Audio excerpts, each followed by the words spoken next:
Welcome to the Social Podcast, where no discussion or debate is off limits. Happy Wednesday and welcome to the Social.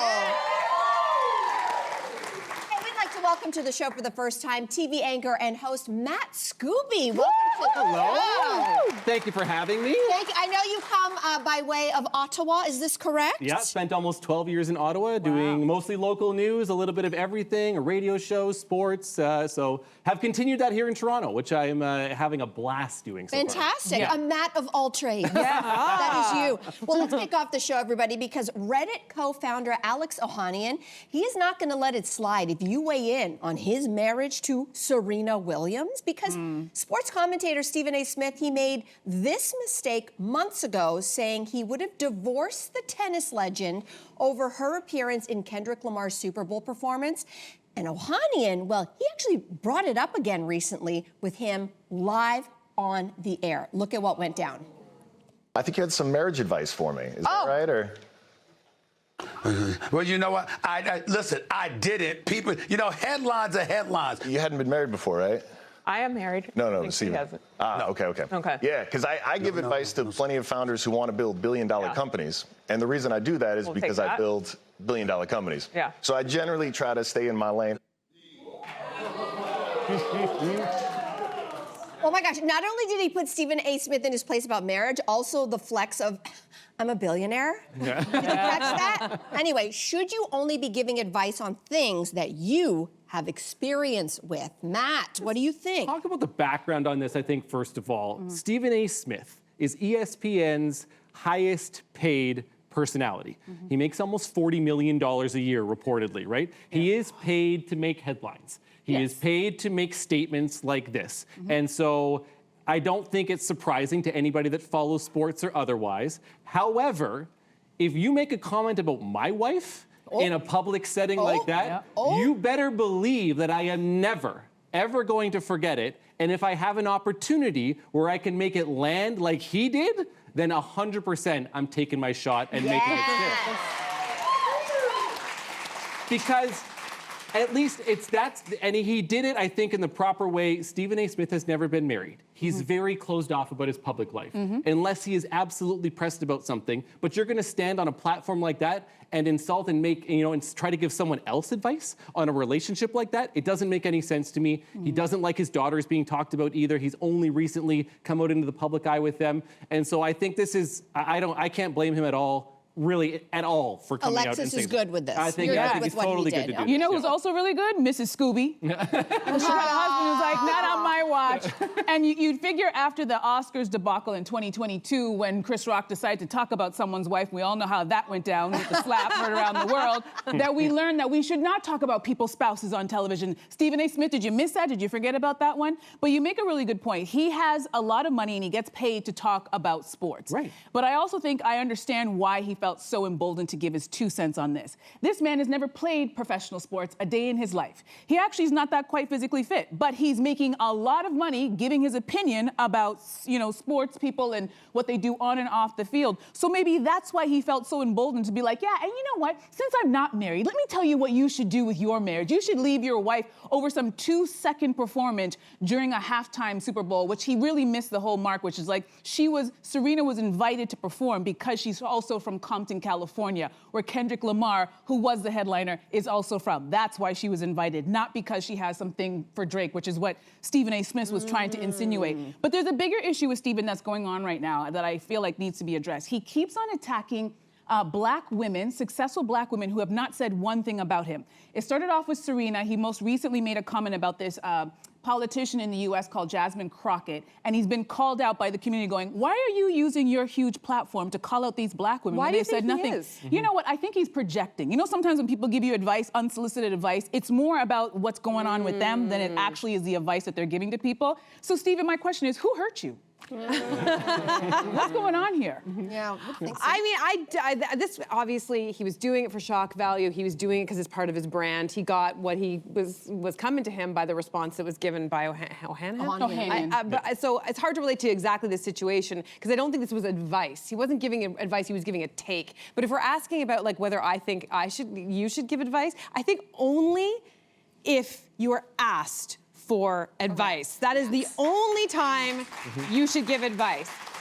And I feel like even as somebody who, like, I've been in a relationship for 25 years, I am a relationship, like, I've studied a lot, I'm considered an expert in some realms, I still would not give unsolicited advice to somebody unless they were super close and I felt like they were walking into, like, maybe like a really bad situation. But I will say this comes up in my relationship a lot, and I'm not sure if women can relate to this, because Jason, it's like he was born, he loves to give advice on everything from, like, how to load the dishwasher to, you know, like, how to, I don't know, wrap a gift. Like, is it mansplaining? Or this is the question. No, it's fixing. It's men want to be fixers. But then the implication there, Matt, no, but I'm going to tell you. is that I'm doing something wrong, and a lot of these things are objectively like, is there really a right way to do this? No, there's not. not. So why the need? So this is like, so for me, and thinking about this, because, you know, when we were going to talk about this topic, I've been reflecting a little bit, and so I've always been a fixer. I want to make sure that you're okay. Like if a spouse and everyone, if someone's dealing with something, I want to make sure that you're okay, and I want to be as helpful as possible. However, that was me at a younger age. Coming in now, again, I've been in my relationship for 10 years too. Now when my wife and I go through different parts, if we have conflict or otherwise, or she comes to me and says that I need to talk to you, I am very clear up front. Do you want advice on something, or do you want me just to listen? Right? And so this is what I've discovered in the last few years. Very smart. Very smart man. At the start of the conversation, very upfront, am I listening and you just need to vent to me about something? Or do you want my advice about something in particular, about a situation that you're dealing with? Because, again, I'm happy to give that, but I've learned that it's only, and again, only in certain places. And I'm never going to give advice on something that I don't know anything about, right? As you heard, you should call Stephen A. Smith and talk to him. He needs your advice. But it's just like, you know, in reference to the clip, I'm a billionaire who runs a billion-dollar business, and, you know, advising people on how to become billion-dollar businesses. That makes sense, right? I love sports. I'm a dad. I have a few areas, maybe somewhat of expertise. I'm happy to go there too. I've never but been if a I don't politician. know anything about it, I feel like a lot of us like to give our thoughts about what politicians are doing. Is that an exception to the rule? Well, listen, here's the thing about politicians, and I'm glad you brought that up. It's one thing to give advice about, like, you think if you've been married or you're not a parent and you're trying to give parental advice. P.S. Don't ever do that to us. Don't ever do that. But I do think that if people in positions of governance, if you are in a very high-profile position where you make public policy that affects people's lives, you better believe you're only getting my vote if you have any credibility in that realm. If you are going to be an education minister, you better have kids. You've got to know your education system, or you've been a teacher. If you are the health minister, I hope that you are a doctor, or you have a good team of doctors around you that you are advising. There are a lot of realms where your credibility in that realm comes from life experience, and that's what this comes down to. If you have no life experience in something, don't tell me squat. I don't want to hear it. Wait. I don't want to hear it. Again, you need to talk to President Donald Trump because he's making a lot of policies. A lot of policies with Men people making policies about women's health issues. who don't know not anything. a good day. Not a good day. Could going out with a younger man be the solution to your dating problems? According to The Cut, many women online say that younger guys are more intentional, open to commitment, and energetic. So do you agree that it's better for women to date younger? Matt, what do you think about this? my wife is a year older than me. I like there's that few months in between where I joke that she's 2 years older than me, which drives her bananas a little bit. But I have always, almost always, maybe not always because I've understood, but I've almost always dated someone who is older than me. I have been very sure of myself and knowing who I am as a person from a young age. I've had a lot of confidence. I've known what I wanted to do. I've known what I wanted. Is there a limit to the older? Like, no, is there, I like, think is it as like you get 2 years isn't that as old? you get older, the less difference it makes. I think, in my opinion. Does that so you make would sense? date someone, I mean, if your wife wasn't in the picture, would you go 10 years older? Yeah. Like if I'm almost 40. 20? So all the cougars were like, 20. yeah. Okay. Happily married, happily married. I know, I'm just saying, explain for a second. And so I think like the older you get, the less that matters, right? I think like, you know, 24 and 18, you know, if the woman is 24 and the guy is 18, that's a little bit harder. But I think that as you get into your 30s and into your 40s, then I think it matters less. And I think that, you know, for me personally and in my experience, older women are more understanding. They're more mature. right? So you can have those intelligent conversations at different points. And I'm not trying to say that it doesn't work the other way. I think it just depends on who you meet, what circles of life you run in, where you end up in life, I think generally. But in my experience, when it is an older woman, I think they understand me a little bit better, and I've felt more seen at certain points. I can go and I can have my life, and she gets that and understands that while still having her life and not being jealous of, well, what are you doing, and what are you doing, and what are you doing? When it's interesting because I think the flip is what I think the stereotype is. The stereotype is, why would a woman date younger? And it's because, as you said, maybe he's more energetic, that she feels more desired. She tends to perhaps feel like she's going to be more adventurous because he's younger. He comes with maybe less baggage a little bit. He might still be emotionally available. He hasn't been hardened by some relationships. Like, there are a lot of reasons why the stereotype says it works. I met my husband when he was 24 and I was 29. It's only 4 years, but that was a really interesting one. And I tried to shove the little cub out. I did when we started dating, because I said, you know, there's things in 24 as a young, hot guy that I think he needed to experience. You know what I'm saying? And I tried to push him out. I literally was like, I think you still need to sow your wild oats, because, you know, at 29, I have decisions to make and I want I want a serious life partner. And I tried to shove that little cub out and he just kept coming back.